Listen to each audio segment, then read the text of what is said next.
రామ్ నారాయణ రామ్. ఈ రోజుల్లో మతం పేరుతో ప్రజలను బాగా మోసం చేస్తున్నారు. ఓసారి ఆలోచించండి. భూమిపై ఉన్న 800 కోట్ల మంది మనుషులు, చెట్లు, జంతువులు, గ్రహాలు, నక్షత్రాలు అందరిలోనూ రక్తం ఒకే విధంగా ఉంటుంది. శరీర ఉష్ణోగ్రత ఒకే విధంగా ఉంటుంది.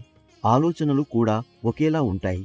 ఇది శాస్త్రీయంగా నిరూపితమైన సత్యం అయితే జనాలు ఎందుకు తాము తెలుసు అని తెలిసినప్పటికీ మూఢనమ్మకాల్లో పడిపోతున్నారు?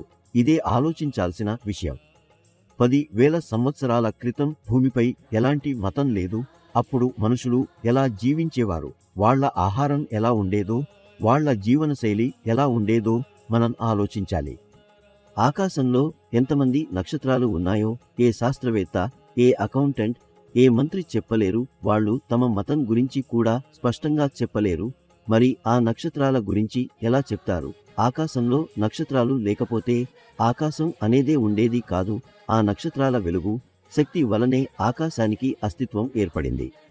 మతాల పేరుతో ఆధిపత్యం చూపించే వాళ్ళు అసలు మతం ఏంటో చెప్పలేరు. వాళ్ల దేవుడు లేదా అల్లా ఎక్కడ నుండి వచ్చారని కూడా చెప్పలేరు. ఏ దేవుడు కూడా నన్ను పూజించు అని చెప్పలేదు.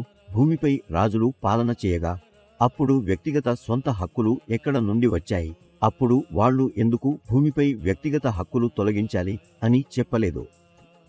ప్రతి మతంలో ఉన్నవాళ్లు మంచివాళ్లే, కానీ భూమికి యజమాని ఎవరూ లేరు. నక్షత్రాలు, గ్రహాలు మేమే యజమానులు అని చెప్తాయా? వాస్తవానికి కాదు. వాయువు, నీరు, సూర్యుడు కూడా తమను యజమానిగా చెబుతారా? కాదు. మనిషి జీవించే భూమి, మనిషి ఆహారంగా ఉపయోగించే చెట్లు కూడా తమను యజమానిగా చెప్పవు. అప్పుడు ఈ భూమికి యజమాని ఎక్కడ నుండి వచ్చారు? మనిషి ఎందుకు తాను భూమికి యజమాని అని చెబుతున్నాడు?